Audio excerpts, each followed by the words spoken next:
Merge? 2, 10, 15, 2 milioane, 3 milioane. Salut, salut! Și bine v-am găsit la episodul 3. Cristi e bolnav la datorie. Nu, glume, mă ocup eu de partea asta. Episodul 3 începe cu PPF. De ce PPF? Da, aia, că merită. Inițial trebuia să facem partea frontală cu oglinzi și așa mai departe, dar am rămas fără coating ceramic și atunci punem PPF pe toate, că e mai ieftin. Glumesc. Și ce o să facem? Plafon PPF negru, restul mașinii PPF transparent. Ne uităm frumos pe unde putem prelungi, ce ne lasă ce chedere se mișcă, unde putem să băgăm folia. De exemplu aici sus, este foarte, foarte ușor. O să intre, nu o să ne facă probleme. Aici intră de sot. Asta e o mașină destul de interesantă față de ce găsim de obicei BMW, Mercedes și așa mai departe. E permisivă. Nu ne chinuie mult cu multe chedere, cu multe zone în care se trebuiască să băgăm folia. Intră foarte ușor, are spații mari. Și aici ne lasă cam toate elementele să intrăm ușor în spate, deci nu o să ne facă probleme. Are formele pe care le are, dar nu e o problemă. Chiar nu e o problemă. Ce să zic? Ne vedem în timp ce și după aia ne mai vedem după și mai așteptăm. Subscribe, like, toate ele.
avem gata și Emira. Cum am zis la început, PPF complet exterior, cu o mică diferență. Dacă se vede, aici era roșu, aici era roșu. Acum nu mai e negru. Avem PPF negru pe tot ce vedeți. Oglindă, parte de sus, mers până în capăt. Seamănă la Ferrari acum. Eu am mai pus 50.000 de euro în plus la preț. Ce se pare, nu erau negre. No, bun. Cum v-am zis, PPF transparent, tot ce înseamnă zonă exterioară vopsită. PPF negru pe sus, ca să arate și mai frumos. Folia băgată în spate la tot ce înseamnă elemente. N-am desfăcut. Da? E gândită până aici. Nu au fost date jos, nu au fost embleme. Atât, da.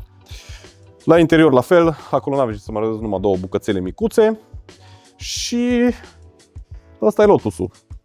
O mașină destul de, nu e neapărat complicată, e mai ciudățică ea, la forme, la canturi, la tot ce înseamnă, inclusiv partea din față. Pe lângă că se deschide spre față, unde e motorul? Unde e motorul? Nu e motorul, motorul e în spate.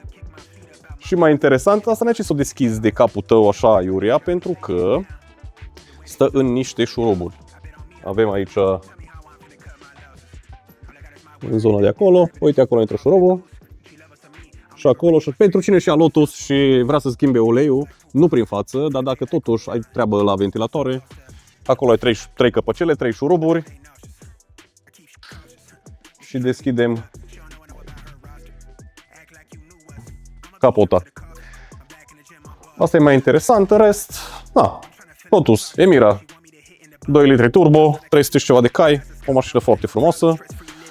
Pentru cei care vor race car cu buget mai redus. Dacă vă luați, vă așteptăm să o procesați.